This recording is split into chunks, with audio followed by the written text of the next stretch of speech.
One of my projects this past year was the building of a balsa-and-carbon 2-meter radio-controlled sailplane. This model was one that 9 other fellow club members had also chosen. Our goal was to institute a new contest series.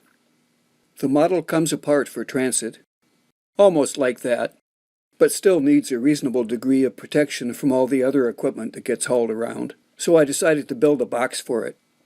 Several years ago, I bought a bunch of 5mm plywood that is sometimes put down under new carpeting.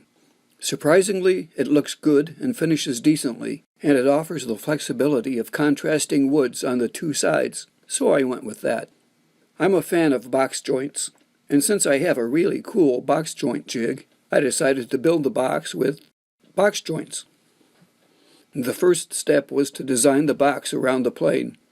I used a design tool called SketchUp, which is addictive and a lot of fun to use. So here goes.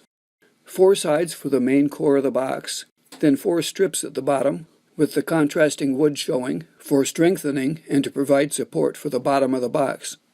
The bottom just falls right into place, with small strips to hold it in.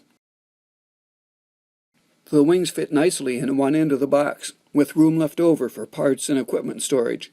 Rather than get all fancy with sliding drawers, they simply stack at the end.